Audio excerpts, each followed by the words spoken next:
ఐటీలో ఎంట్రీ కావాలా? Trainee software engineer గా అజా కోడింగ్ ట్యూటర్ లో 2 వీక్స్ ట్రయల్ పీరియడ్ లో వెంటనే చేరండి. Welcome to Suman TV. Revanth Reddy government వచ్చింది, ఇక 4 రోజులైతే సంవత్సరం అయితట్టు ఉంది. మరి రైతు భరోసా సంగతి ఏంది? రైతు బంధువా అటేవా ఇస్తారా ఇయ్యరా? మామూలు డౌట్ కాదు, రైతులందరూ ఎదురు చూస్తున్నారు రేవంత్ రెడ్డి గురించి. ఏమో డిసెంబర్లో 12 తారీఖు నాడు ప్రభుత్వం వచ్చి సంవత్సరం అవుతుంది, మరి వేడుకలు చేయాలనుకుంటున్నారు.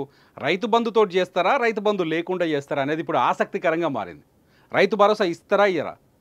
గత ప్రభుత్వం ఏదైతే పథకాల్ని ప్రవేశపెట్టిందో వాళ్ళకంటే మెరుగైన పరిపాలన అందిస్తామని, సూపర్ 6 పథకాల్ని అమలు చేస్తామని చెప్పిన ప్రభుత్వం కొంతవరకు ముందుకు వచ్చింది. అంటే మహిళల విషయంలో కావచ్చు, ఉచిత బస్సు విషయంలో కావచ్చు, అలాగే రుణమాఫీ విషయంలో కావచ్చు. కానీ మొత్తం తెలంగాణ రైతులు ఎదురు చూసే రైతు భరోసా విషయంలో మాత్రం ఎందుకు ప్రభుత్వం స్లోగా ఉందో ఎవ్వరికీ అంతు చిక్కడం లేదు. రైతులు ఎదురు చూస్తున్నారు. దీనికి తోడు ప్రతి ఇష్యూలో రైతు భరోసా ముందు వరుసలో ఉంటుంది. మొన్న మినిస్టర్ చెప్పినట్టున్నారు, ఈ ఏడాది చివరికల్లా రైతు భరోసా కూడా పూర్తి చేస్తామని. కానీ రైతు భరోసా పైన రైతులకు భరోసా కలిగేలా ఎటువంటి స్టేట్మెంట్ రాకపోవడం ఇప్పటివరకు ఆసక్తికరంగా మారింది. అది ప్రతిపక్షం కూడా రైతు భరోసా అని ఒక ఆయుధంగా మార్చుకుంటోంది, రైతు భరోసా గురించి మాట్లాడుతోంది.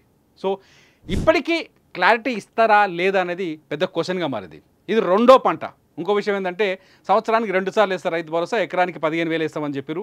గత ప్రభుత్వం 7,000 వేసింది, ఎకరానికి మేము 15,000 వేస్తామని చెప్పారు. గత ప్రభుత్వం 10,000 వేసింది, 10,000 వేసింది, మేము 15,000 వేస్తామని చెప్పారు. మరి వేస్తారా ఏరా? వేస్తే ఎట్లేస్తారు? 2 పంటలు కలిపేస్తారా, ఒక్క పంటదే వేస్తారా?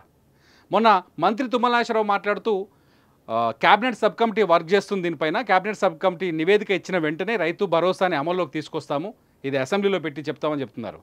మంత్రి మాటల్లో చాలా స్పష్టత ఉంది, కానీ ఎప్పుడు వేస్తారు, ఎంత టైం తీసుకుంటారు? నిజంగా తెలంగాణ రైతులు రేవంత్ రెడ్డి ప్రభుత్వం పైన నమ్మకంతో ఓటేశారు, రేవంత్ రెడ్డి పైన నమ్మకాన్ని పెట్టారు. కాంగ్రెస్ ప్రభుత్వం వస్తే ఈసారి ఖచ్చితంగా మేలు జరుగుతుంది అనుకున్నారు. మాట ప్రకారం మీరు చేసిన రుణమాఫీ నిజంగా చాలామంది రైతులు దానిపైన అనుకూలంగా ఉన్నారు. ఒకసారి గ్రౌండ్ లెవెల్లోకి వెళ్తే చాలామంది రైతులకు రుణమాఫీ జరిగిందని అర్థమవుతుంది, కొంతమందికి జరగలేదు. వాటిపైన కూడా ఇంకా 13,000 కోట్లు మేము రుణమాఫీ చేస్తామని మొన్న మంత్రి పొంగులేటి శ్రీనివాసరెడ్డి కూడా చెప్పినట్టు. దీంతో కొంత భరోసా ఉంది, రుణమాఫీ జరుగుతుంది. ఎందుకంటే ఒక్కసారి జరగాల్సిన ముచ్చట రుణమాఫీ అనేది చాలా భారీ బడ్జెట్. కాంగ్రెస్ లీడర్లు కూడా చాలాసార్లు చెప్తున్నారు, రుణమాఫీకి ఏకంగా 33,000 కోట్లు, అంటే దాదాపు 30,000 కోట్ల దాకా అవసరం ఉంటుంది. కాబట్టి 18,000 కోట్లు ఆల్రెడీ మేము ఖర్చు పెట్టినాం, మిగతా 13,000 ఇంకో 13,000 కోట్లు ఖర్చు పెట్టాల్సిన అవసరం ఉందని చెప్తున్నారు. ఓకే, కానీ రైతులకి ఎందుకు భరోసా కలిగించలేకపోతున్నారు? స్థానిక సంస్థల ఎలక్షన్స్ వస్తున్నాయి. రేపు డిసెంబరో, జనవరో, ఫిబ్రవరిలో ఎలక్షన్లు వస్తాయనే క్లారిటీ కూడా చాలామంది కనిపిస్తుంది. సర్పంచ్ ఎలక్షన్లు కావచ్చు, లేకపోతే మున్సిపల్ ఎలక్షన్స్ కావచ్చు, లేకపోతే స్థానిక సంస్థల ఎలక్షన్స్ ఏవైనా కావచ్చు. సో ఈ టైంలో రైతు భరోసా పైన ఎందుకు గవర్నమెంట్ ఇంత నిర్లక్ష్యంగా ఉంది, ఇంత స్లోగా ఉంది అనేది ఎవ్వరికీ అంతు చిక్కడం లేదు. ఈసారైనా వేస్తారా? డిసెంబర్లో విడతల వారీగా ఈ డిసెంబర్ ఆఖరి నాటికి రైతు భరోసా వేస్తామని చెప్తుంది. ఇది రైతుల కోసం చెప్తున్నా.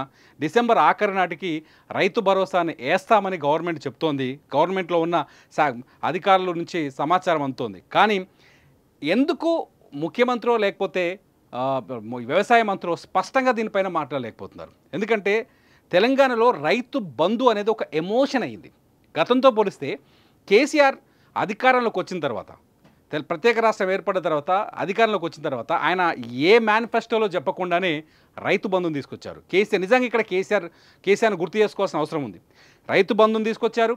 ఆ రైతు బంధు ఒక మోడల్ అయింది దేశానికి. ఆఖరికి ప్రధానమంత్రి కూడా రైతులకి ఆర్థిక సాయం చేస్తున్నారు, ఎకరానికి 2,000 చొప్పున ఇస్తున్నారు.